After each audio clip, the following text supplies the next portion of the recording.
بسم اللہ الرحمن الرحیم۔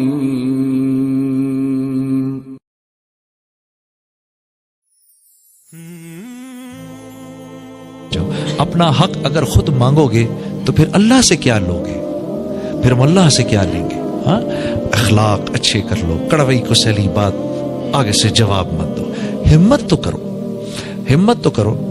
میں نے لگایا اس کو، کوئی نہیں بیٹا، ہاں ناراض تھوڑی ہوتے ہیں، ہاں ایک دم تو اوپر ایسے دیکھ رہے کہ کیا ہو گیا، ہاں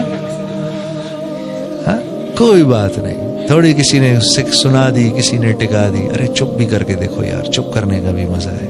ہاں یہ آج کل میں دیکھتا ہوں ایک وہ چل رہا ہوتا ہے، ایک SMS چل رہے ہوتے ہیں، اپنی لوگ اپنی بکواس چلا رہے ہوتے ہیں اپنے دماغ سے، فضول باتیں کہ مجھے معاشرے میں برائی کا اتنا افسوس نہیں، مجھے معاشرے کے اچھے لوگوں کے چپ رہنے کا زیادہ افسوس ہے۔ ارے بھائی اللہ کے نبی کا حکم ہے کہ جب فساد ہو رہا ہو گھر میں بیٹھے رہو، نکلو ہی نہیں باہر۔ جو آدمی اندر گھسے گا وہ فساد میں اضافہ کرے گا، کیونکہ 4 چپیڑے پڑیں گی اس کو۔ ہاں وہ کو وقت کا نبی تھوڑی ہے کہ اتنے خوبصورت اخلاق ہوں کہ 4 چپیڑے کھا کے بھی وہ بیٹھ جائے۔ جب اس کو 4-5 پڑیں گی تو وہ کہے گا یار ایسی کم تیسی، وہ 6 اور ٹکائے گا آگے سے۔ ہاں تو جتنے لوگ ایڈ ہوتے جائیں گے فساد اتنا ہی بڑھتا جائے گا۔ ہاں تو یہ بیکار کی باتیں ہیں، بیکار کی باتیں ہیں۔ جب فساد کس کو کہتے ہیں؟ فساد اس حال کو کہتے ہیں جس میں یہ پتہ نہ ہو کہ صحیح کون ہے اور غلط کون ہے۔ مفتی رفیع صاحب فرما رہے تھے، میں مفتی رفیع صاحب کی بات بتا رہا ہوں آپ کو، عثمانی صاحب کی دامت برکاتہم کی۔ فساد ہوتا ہی ہے پتہ ہی نہ ہو بھائی صحیح کیا ہے غلط کیا ہے، سچ پہ کون ہے اور جھوٹ پہ کون ہے۔ ہاں کوئی میں آپ کو انتہا پسند کہہ رہا ہوں، آپ مجھے انتہا پسند کہہ رہے ہیں۔ بھائی میں آپ کو انتہا پسند کہہ رہا ہوں نا، تو کوئی آپ سے بھی تو پوچھے آپ کس کو انتہا پسند کہہ رہے ہیں؟ آپ مجھے انتہا پسند کہہ رہے ہیں، تو کون ہے انتہا پسند؟ ہاں میں کیونکہ آپ کو انتہا پسند سمجھتا ہوں، میں آپ کی جان کا دشمن، آپ مجھے انتہا پسند سمجھتے ہیں تو آپ میری جان کے دشمن۔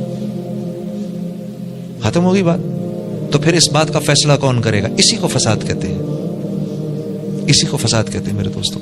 اور یہ اللہ ڈالتے ہیں، دلوں کو پھاڑ دیتے ہیں ایک دوسرے کے لیے، دل پھٹ جاتے ہیں۔ ہاں توبہ توبہ توبہ، لوگوں کو توبہ پہ ڈالو، اے اللہ مجھے معاف کر دے، اے اللہ ہمیں معاف کر دے، یا اللہ تیرے حبیب کی امت ہے ہمیں معاف کر دے، یا اللہ غلطی ہو گئی معاف کر دے، فوراً معافی آ جاتی ہے۔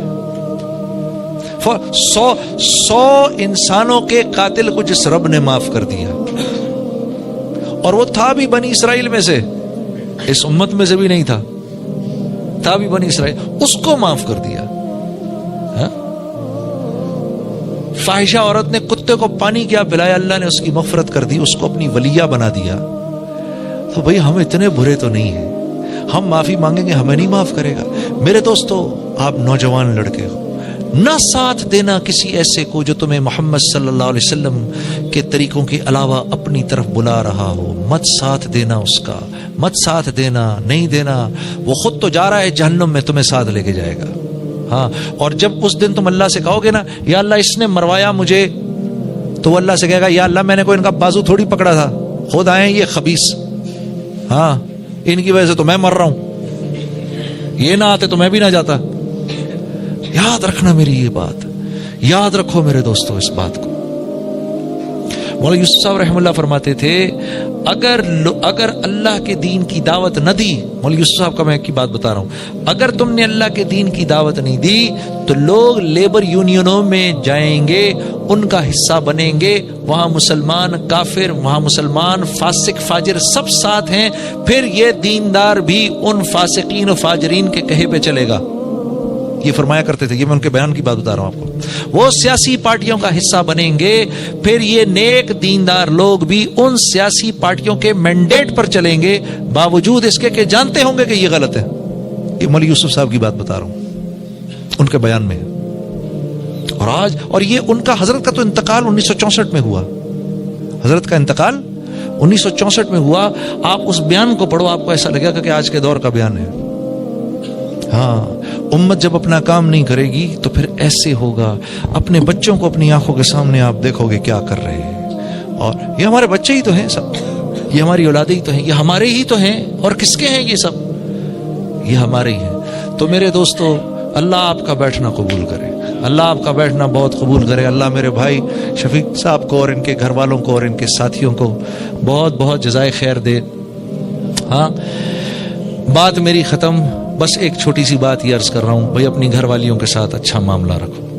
بہت کمپلینٹس آتی ہیں بھائی. دیکھو آپ شادی کر کے بیوی کو گھر پہ لے کر آتے ہو, بچی کو گھر پہ لے کر آتے ہو. ایک سیکنڈ کے لیے آپ سوچو کہ میں اگر کسی کے گھر میں جا کے رہوں, میں پرسنلی کسی گھر میں ہوں, میرے لیے مشکل ہو جائے یار, ایک مرد ہوں, ہاں کسی کے گھر میں کسی اور کے گھر میں جا کے رہنا, اور یہ ہو کہ اب یہیں رہنا ہے, وہاں میرا اپنا کمرہ, میرے اپنے ماں باپ سب چھوڑ چھاڑ کے یہاں آ گیا.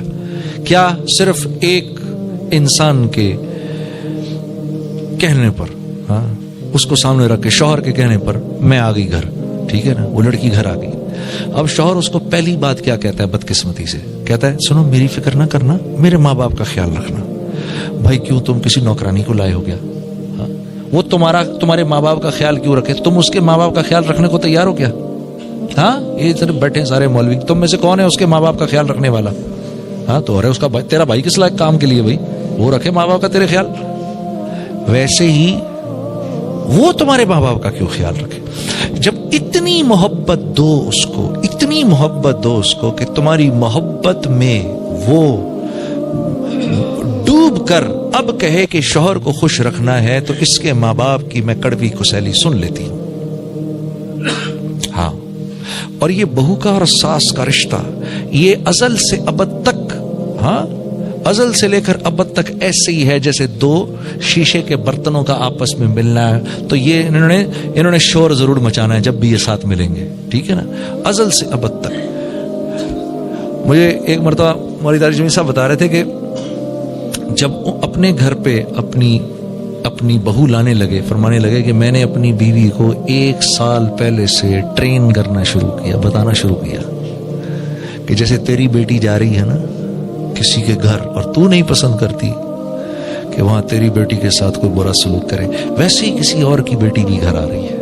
ہاں اور فرمانے لگے کہ میں نے اتنا اس کے ساتھ اتنی بات کی کہ وہ پریپیئر ہو گئی کہ میں نے اس لڑکی کے لیے ماں بننا ہے, میں نے اس لڑکی کے لیے ماں بننا ہے. تو آپ کے لیے ضروری کیا ہے, آپ کے لیے ضروری کیا ہے, آپ کے لیے ضروری ہے یہاں سے بیوی کی بات سنی ادھر سے نکال دی, ادھر سے ماں کی بات سنی یہاں سے نکال دی, ٹھیک ہے, ہنستے رہنا ہے, مسکراتے رہنا ہے. بیوی کے کچھ کہنے پہ ماں کو کچھ نہیں کہنا, ماں کے کچھ کہنے پر بیوی کو آ کے جواب نہیں دینا, بالکل ایسا نہیں کرنا. کیونکہ اب دونوں کی ایک ٹگ آف وار ہے. ماں کہتی ہے 25 سال میں نے اس کو بڑا کیا, تو یہ دوسری عورت 25 منٹ میں اس کو کیسے میرے سے اپنی طرف کھینچ رہی ہے. ایک وہ فیلنگ ہوتی ہے, ٹھیک ہے. اور دین کیا خوبصورت ہے ہمارا, جب بیوی کے ساتھ ماں کے پاس جاؤ, جب بیوی کے ساتھ ماں کے پاس جاؤ تو بیوی سے ہنس کے بات نہیں کرنی, بیوی سے مسکرا کے بات نہیں کرنی, سیریس ہو کے رہو بیوی کے ساتھ جب ماں کے ساتھ ہو, تاکہ ماں کو یہ فیلنگ نہ ہو کہ یہ اب اس کا ہو گیا. کیا خوبصورت دین ہے ہمارا. ہاں تو اور جب بیوی کے ساتھ رہو تو کوئی بات نہیں, بیوی اگر کہا سکے اچھا ماں کے سامنے تو بڑے سیریس ہوئے, ارے کوئی نہیں یار, چلتا ہے, سب چلتا ہے, وہ کوئی سچ تھوڑی تھا.